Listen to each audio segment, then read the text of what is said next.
सभी साथियों को क्रांतिकारी जय भीम, जय भारत, जय संविधान, जय मान्यवर साहब का श्री राम। साथियों, आप सभी को बता दें कि गोल्डन दास की रिहाई को लेकर लगातार जिस तरीके से मांग तेजी से उठ रही है, इसी बीच आप सभी को बता दें कि सुप्रीम कोर्ट के अधिवक्ताओं द्वारा भी गोल्डन दास की रिहाई को लेकर कुछ महत्वपूर्ण तथ्य सामने रखे हैं।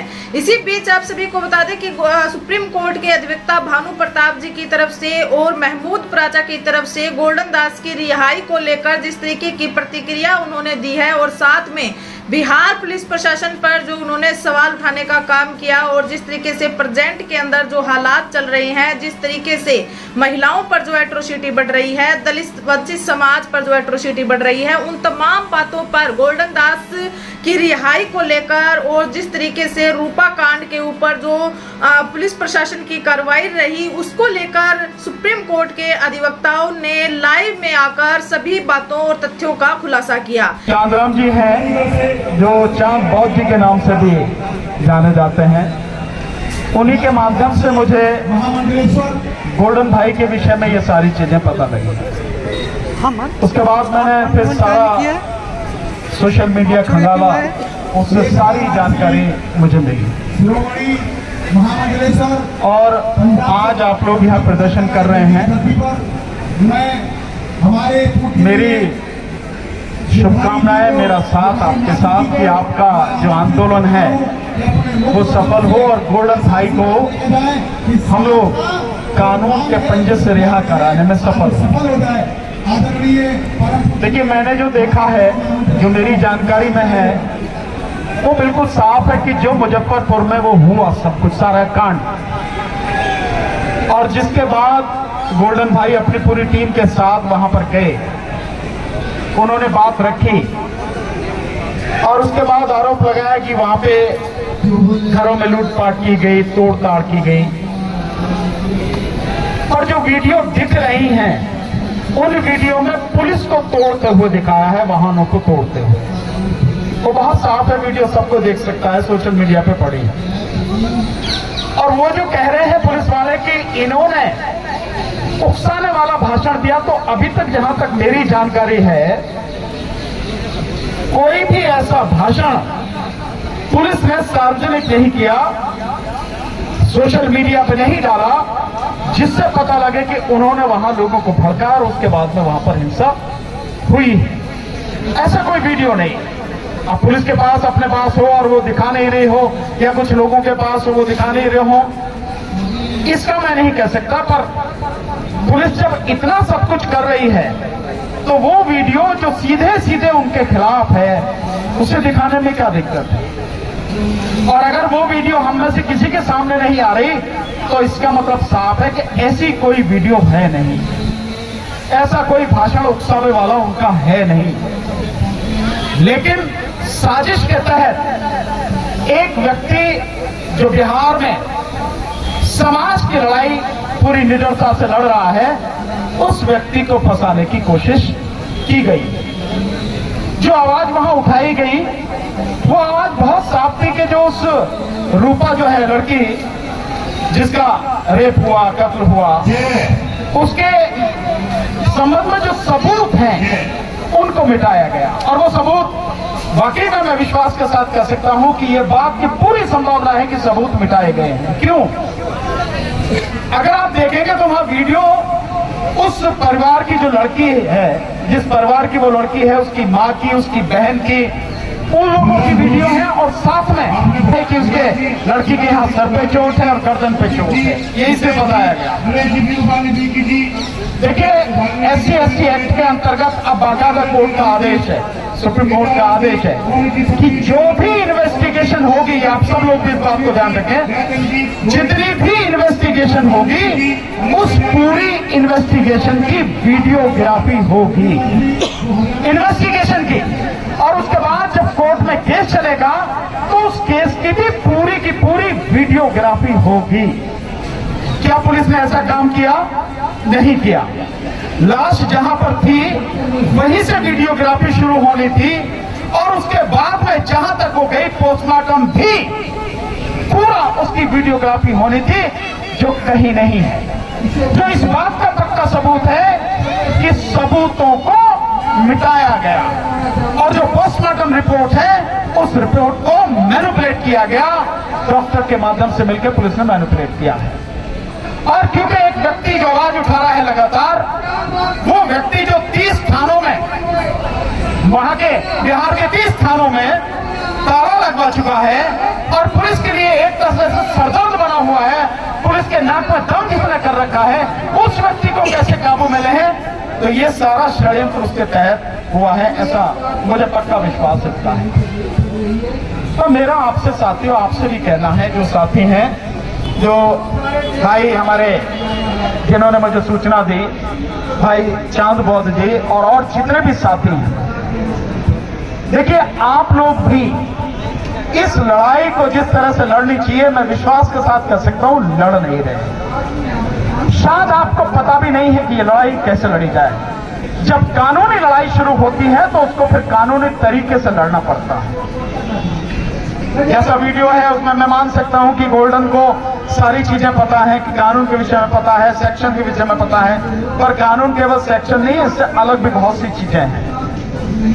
आप दवाई दे सकते हैं कि बुखार हो गया तो आप अनुभव है आपको कि भैया इसके लिए क्रोसिन दे दो, लेकिन बुखार किस तरह का क्या है वो डॉक्टर बता सकता है, आप नहीं बता सकते, आप नहीं जान सकते। इन चीजों को भी जानना बहुत जरूरी है।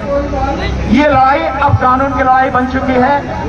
मैंने जो चांद भाई हैं उनसे कहा था कि जितने भी मुकदमे हैं, अगर आप चाहते हो कि मैं आपकी मदद करूं, और मैं आपकी मदद आपके सामने कह रहा हूं, मीडिया के सामने कह रहा हूं, न केवल गोल्डन भाई बल्कि समाज के किसी भी व्यक्ति को कानूनी जरूरत है, विशेषकर सामाजिक मसलों में मैं फ्री ऑफ कॉस्ट को सलाह देने और वो मुकदमे लड़ने के लिए हमेशा तैयार हूं। आप मेरी सेवाएं ले सकते हैं, लेकिन आप मुझे जानकारी तो देंगे पूरी।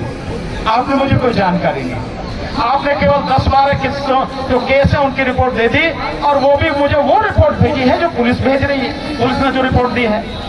और मैं जो वीडियो देखता हूं वो साथी शायद जोश टीवी करके हैं, कोई हमारे एक साथी हैं मीडिया चलाते हैं, उनके वीडियो में देखा तो गोल्डन खुद कह रहे हैं कि मेरे ऊपर 67 केस हैं, 67 केस है पुलिस ने।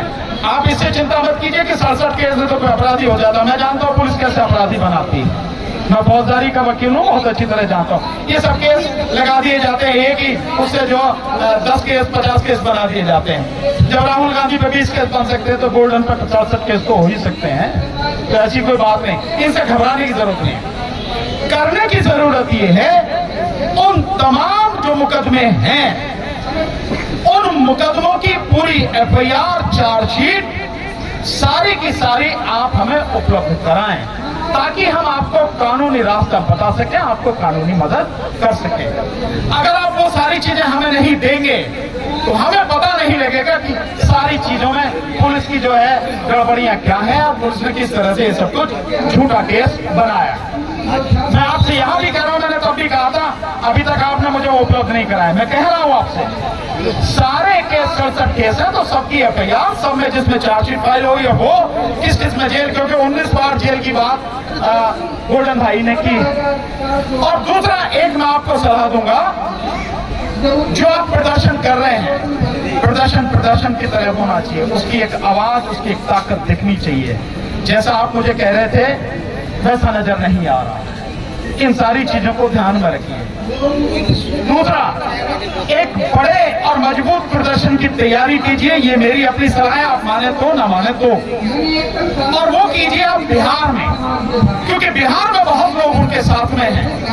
तो बिहार में, और मैं वहां बिहार में भी, पटना में आप कीजिए, वहां बहुत लोग इकट्ठे हो सकते हैं और एक आवाज मजबूती से वहां जाए। लेकिन उससे पहले आप ये सारी कानूनी चीजें हैं, इनको ठीक कीजिए, हमें फाइल दीजिए।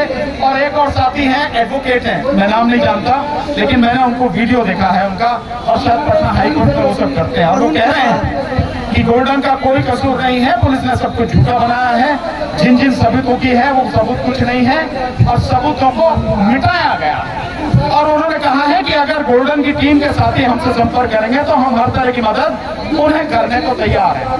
मैं समझता हूँ बहुत अच्छा, क्योंकि इसमें बाकायदा इतने सारे केस हैं, सबको हैंडल करने के लिए रिट फाइल होगी, हाईकोर्ट में रिट फाइल होगी और उस रिट में ये सारी चीजों को रखा जाएगा। वो साथी हैं, आप उनसे संपर्क कीजिए। आई थिंक वो सब कुछ समर्थ है, सक्षम है, और इनकेस अगर कोई बात लगती है तो मैं भी आपके साथ यहाँ से वहां अपना हाईकोर्ट चलने के लिए तैयार हूँ, कोई दिक्कत किसी तरह की नहीं है। और मेरा आपसे निवेदन ये है, इस मामले को गंभीरता से लीजिए। साथियों एक चीज ध्यान रखिए, हमारा कोई नहीं है, जब हमारे अपने नहीं हैं तो हम दूसरों से कैसे उम्मीद करें कि वो हमारे हो जाएंगे? वो नहीं होते। लेकिन जो आपके साथ खड़े हो सकते हैं, जो आपके लिए लड़ सकते हैं, कम से कम उन्हें सारी चीजें बताइए, सारी जानकारी दीजिए। और ये जो लड़ाई है, समाज की जो लड़ाई है, विशेषकर हमारे समाज की लड़ाई है, ये साथियों जान हथेली पर रखकर लड़ने की लड़ाई है।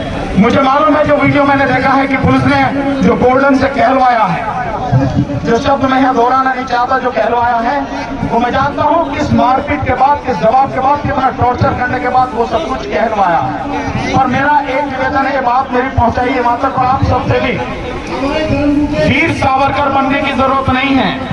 जो किया है उसकी माफी मांग लो। क्यों? जो किया है तो किया है, ज्यादा से ज्यादा पुलिस एनकाउंटर कर देगी, मार देगी, लेकिन इतना भी दम उसमें पुलिस में नहीं है। मैं जानता हूं अच्छी तरह से, मारना होता तो हमें मार देते। हम तो सबके प्रधानमंत्री के खिलाफ बोलने लगा था, सालों से बोल रहे हैं, इतना दम नहीं है। लेकिन आपको और हिम्मत जुटानी पड़ेगी और हौसला बढ़ाना पड़ेगा।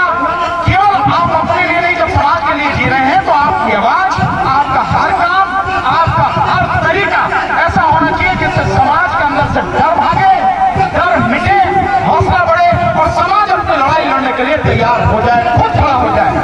ये काम साथियों हमें करना पड़ेगा। इन सारी चीजों को ध्यान रखिए।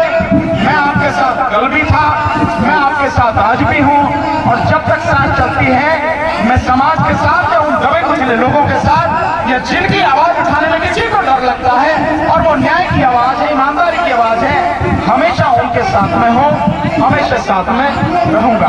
आपने मुझे बुलाया, मैंने आपको कहा था कि मैं आऊंगा 3 और 4 के बीच में, मैं आपके बीच में हाजिर हूं, हमेशा रहूंगा।